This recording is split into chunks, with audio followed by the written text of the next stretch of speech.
Yan, isang mapagpalang araw na naman po ulit sa atin lahat mga kalingap, mga kabisnes. At panibagong araw, panibagong reaction ulit po tayo ngayon. At for today's video po ay gawin po natin na reaction. Itong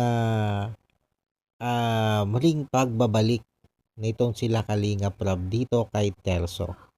After 1 year nga po ay muling binalkan nitong sila Kalingap Rob itong si Terso. Pero bago po yan mga kalingap, mga kabisnes, bago po natin ipagpatuloy itong ating reaction video na ito about nga po dito kay Terso ay yun, patuloy lang po nating huwag kakalimutang suportahan ang ama ng kalingap na walang iba nga po kundi si Kuya Bal Santos Matubang. At ganun din po ito si Kalingap Rab at maging may bahay ni Kuya Bal Santos Matubang na si Ate Edna Vlog. At syempre ganun din po ang may bahay nito si Kalingap Rab na si Jackie Tapia Matubang. At syempre, gano'n din po ang lahat ng Kalingap partners at lahat ng Kalingap reactors. At yun, tuloy na po tayo dito sa ating gagawing reaction video patungkol nga po dito sa pagbalik o muling pagbalik nitong sila Kalingap Rab dito kay Terso. Alam niyo po mga Kalingap, mga kabisnes, unang napanood ko pa lang itong si Terso, talaga ng mga pinahanga na ako nitong batang ito. Kasi sa edad niya 6 years old, pero kita nyo,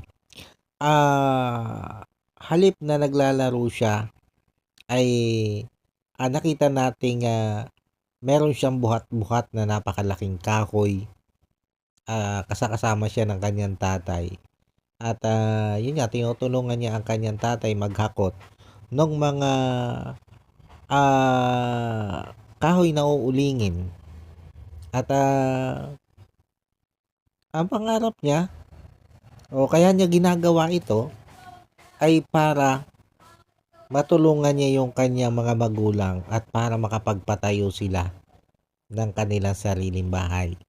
Kumbaga yun ang isa sa pangunahing pangarap ni Terso, magkaroon sila ng sariling tahanan. Medyo nalungkot nga lang ako dito nung tanongin ito ni Kalingap Rab kung ano yung pangarap niya. Bukod nga po doon sa magkaroon sila ng sariling bahay. Ang una naging sagot dito ni Terso, mga kalingap, mga kabisnes, ay ang mag-uling. Buti na lang, nung muling tinanong ni Kalingap Rab kung ano pa yung iba niyang pangarap bukod sa mag-uling, ay sinabi nga nito si Terso na magsundalo. Pero, di ba, parang nakakalungkot lang na mas una niyang pangarap mag-uling.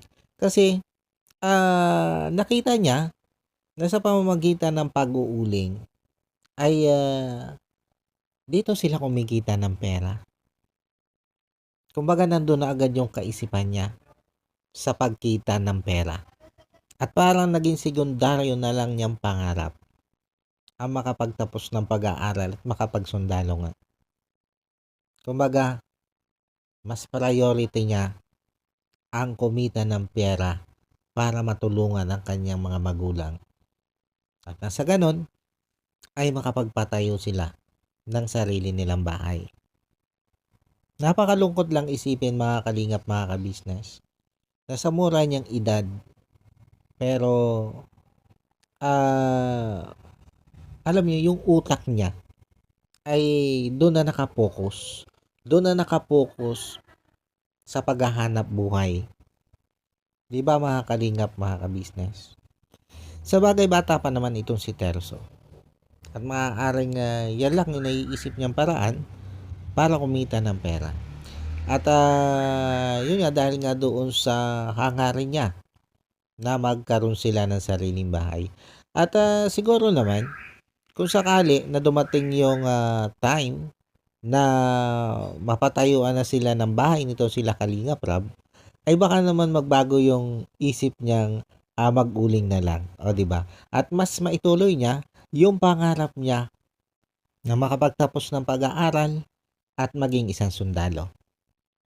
At yun naman patungkol doon sa kanilang bahay, malamang sa malamang ay hindi na rin magtagal at matupad na rin yan.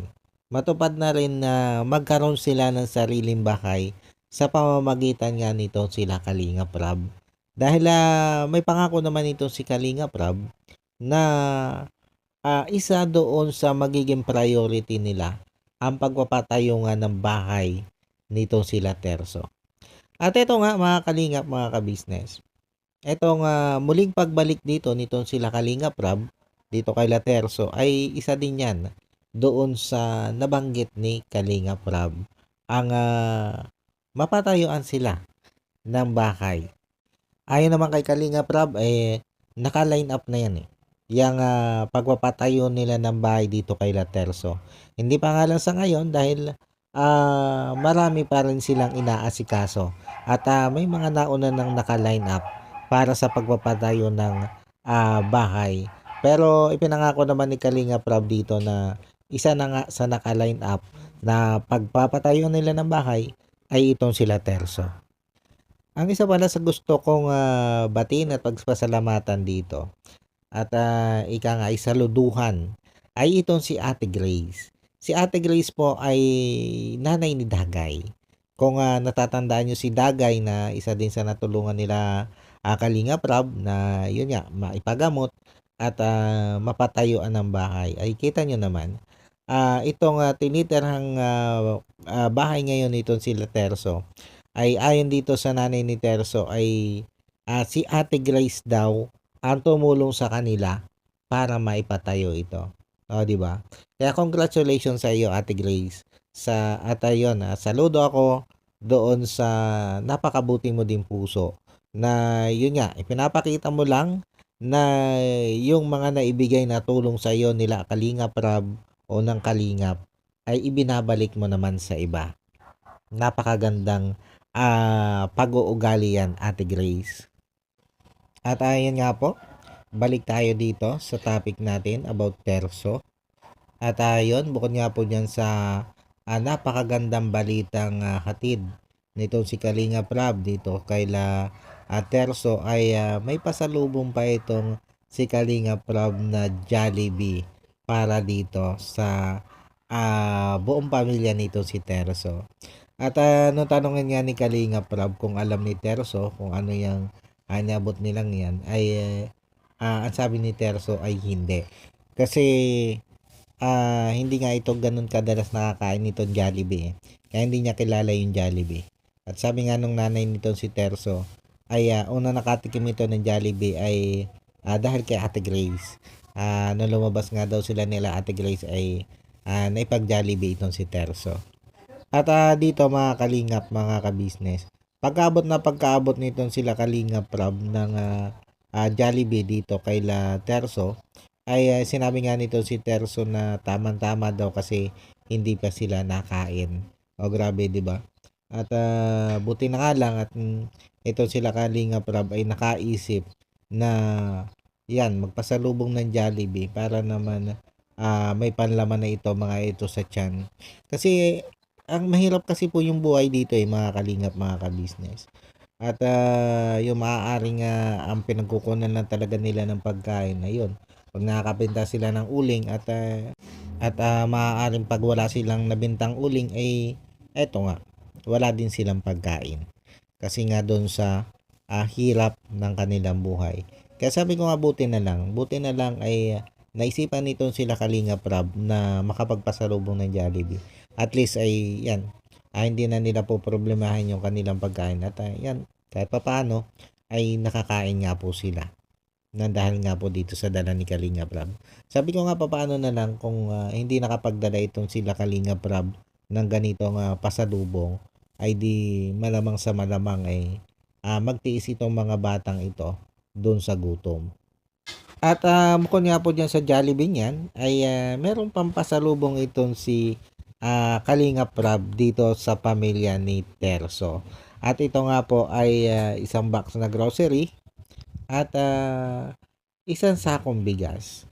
Kaya naman medyo matagal-tagal na rin itong kukonsumuhin itong mag-anak na ito. Kumbaga, hindi na sila mamumroblema ng ilang araw o ilang linggo doon sa kanilang kakainin. 'Di ba? At nangako din ito sila Kalingap Rab dito sa Kayla Lawrence na ngayon nga daw pong taong 2025 ay mas dadala sana nilang pumunta o dalawin nito sila Lawrence kasi nga nung nakaraan taon ay 'di ba medyo natagalan bago nila nabalkan itong sila Lawrence. Kasi medyo naging busy din ito sila Kalingap Rab nitong no nakaraang taon nga kaya hindi din nila ito nabalikan itong sila Lawrence. At isa pa ngang dahilan kung bakit nahirapan din silang balikan ito bukod dun sa napaka busy nito sila Kalingap Rab dahil nga sa dami ng kanilang beneficiary ay dahil din doon sa sobrang layo ng lokasyon nitong sila Lawrence. At yan din yung isa sa naging dahilan kung bakit nga hindi agad dito nabalikan nito sila Kalingap Rab. At bukod nga po diyan sa mga naging pasalubong na yan ni Kalingap Rab dito sa pamilya nitong si Lawrence ay nag-abot pa rin siya dito ng halagang 8,000 pesos na cash assistant para nga po dito sa pamilya nitong si Lawrence. At yan nga po mga Kalingap, mga ka-business, ay panimulang pagtulong pa lang yan. Alam naman po natin yan, di ba? At ang isa nga sa pinakang goal dito nila Kalingap Rab ay ang mapatayon nga ito ng kanilang bahay. At syempre matulungan ito sila Lawrence sa pag-aaral. Yan naman talaga yung isa sa mga adhikain nitong sila Kalingap Rab o ng buong team Kalingap. At ito nga po mga Kalingap, mga ka-business, after na makapaghatid ng tulong nito sila Kalingap Rab ay akala natin ay itong si Terso ay ando lang sa bahay at nagpapahinga. Pero hindi natin nakalain na pansamantala lang pala ito nagpapahinga kasi medyo mainit na daw yung panahon o yung araw. Kaya ito'y nagpapahinga dito sa kanilang bahay. At ito pala ay may hinahakot pa rin mga kahoy para ulingin. Kumbaga katulong pa rin pala ito ng kanyang tatay nitong araw na ito na maghakot ng kahoy para ulingin. At ito nga po, sinamahan nila Kalingap Rab at tiningnan kung ano yung mga hinahakot na kahoy nitong si Terso. At nakita natin mga Kalingap, mga ka-business na talaga namang halos malaki pa sa kanyang katawan yung buhat-buhat niyang kahoy para nga po ulingin ng kanyang tatay, di ba? Kumbaga, kita nyo, parang wow. Ang ganito kalaking kahoy kinakaya nitong batang ito. At talagang tinatyaga niya. Tinatyaga niyang buhatin para makatulong siya doon sa kanyang magulang. Di ba? Kumbaga hindi niya alintana yung bigat, yung laki ng kanyang dala. Hindi niya alintana yung pagod.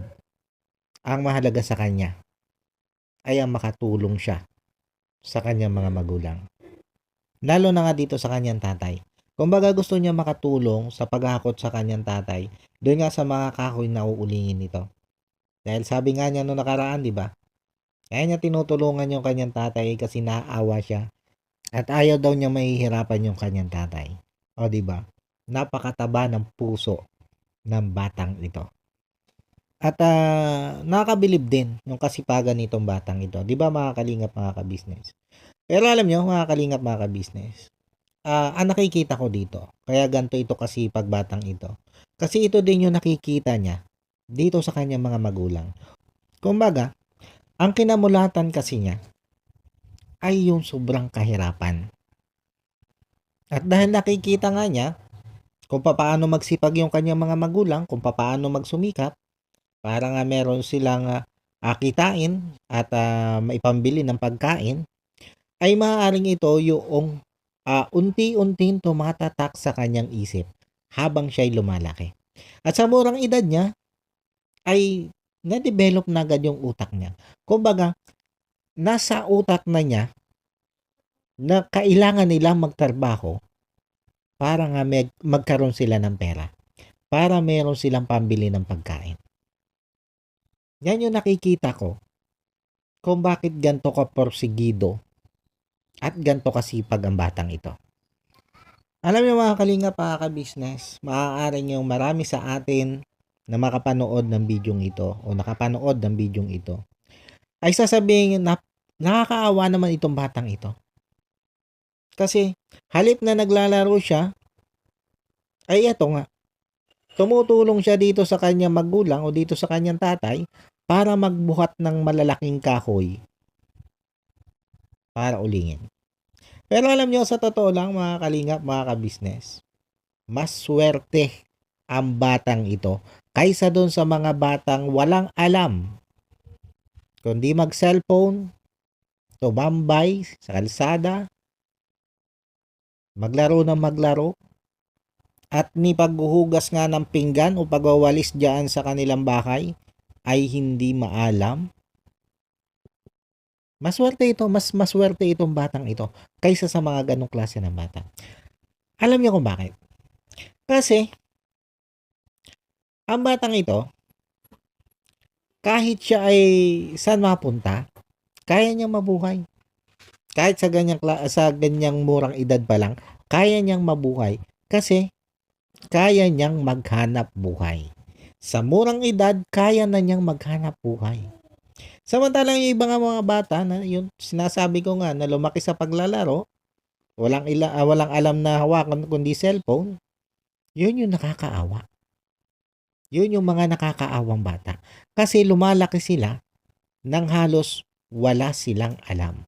Samantalang itong si Terso ay nakakapaglaro pa naman siya kahit papaano. Hindi naman talaga diyan na lang nakapokus yung kanyang panahon. Bagamat andon, yung katotohanan na mas malaking bahagi ng kanyang oras ay nandoon sa pagtatrabaho, pero nakakapaglaro pa rin at nakakapag-aral. Yun yung mahalaga kasi dyan mga kalingap, mga ka-business. Nakakapag-aral siya. At yun nga, habang lumalaki siya, ay maalam na siya sa buhay. Marunong na siya sa buhay. Marunong na siyang dumiskarte at marunong na siyang gumawa ng pera. 'Di ba? 6 years old pa lang siya nang unang i-vlog nila Kalingap Rob. Pero marunong na siyang gumawa ng pera. Marunong na siyang tumulong sa kanyang mga magulang para maging kapaki-pakinabang. 'Di ba? Kaya para sa akin ay mas maswerte ang batang ito. Yan yung pananaw ko. Yan yung opinion ko. Kasi napakaraming kabataan ngayon lumaki. Minsan mga nasa 15 anyos na. Wala pang alam sa buhay.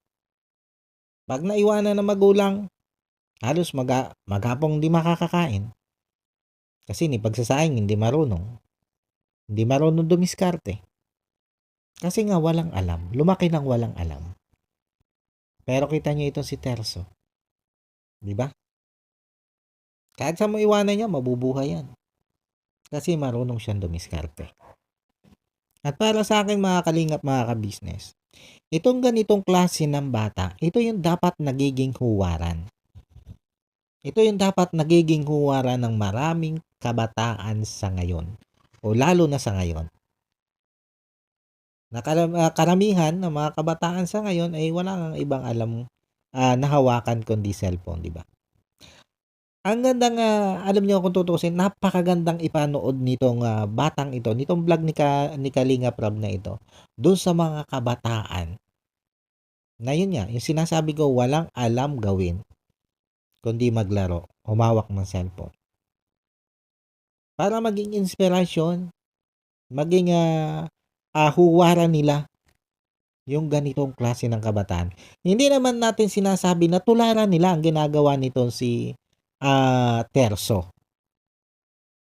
Kundi maipamulat natin sa kanila na hangga't bata pa lang sila, dapat maalam na sila sa buhay. Dapat nagiging kapaki-pakinabang na sila. Yung simpleng gumawa sila ng mga gawaing bahay, sapat na yun. Sapat na yun para maging produktibo ang isang kabataan. Sapat na yun para matuto sila sa buhay. Di ba?